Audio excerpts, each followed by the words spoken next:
after all, fascists are bad and democracy is good, right? So then I got into the conversation. I'm like, okay, so you guys say communists support democracy. However, here's a bunch of historical examples where that's not true.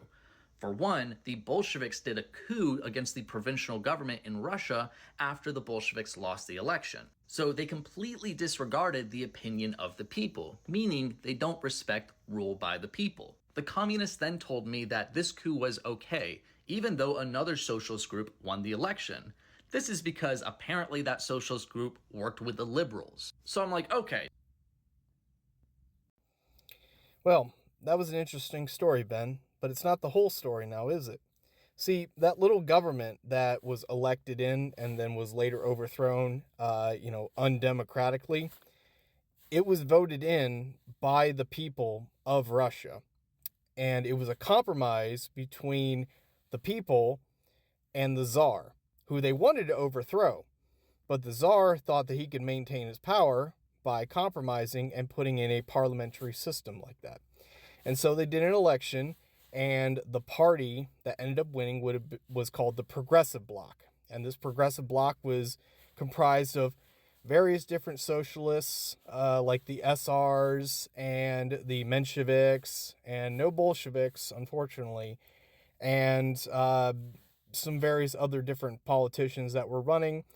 And during the 8 months that they were in power, they failed to satisfy the desires of the people, which was get out of World War I, give land to the peasants, and work with the starvations that were going on.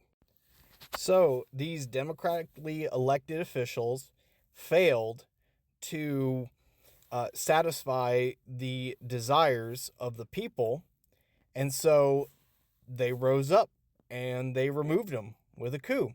It's not much different than what happened in America, where, if the government doesn't suit the needs of the people, then it is the people's obligation to overthrow them.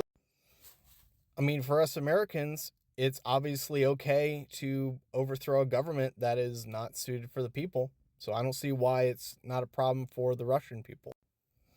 If you want to have a better understanding of Soviet history, I would suggest checking out the Finnish Bolshevik on YouTube. He is a Marxist-Leninist, and he focuses on Soviet history and various other different socialist topics. But he is a Marxist-Leninist, so he has the bias towards Marxism. But he's going to tell you a history that you're not going to hear from a Western media source. And he lists his source of his information that he presents, and he'll even talk about Western sources and how some of their takes actually align with the Soviet takes.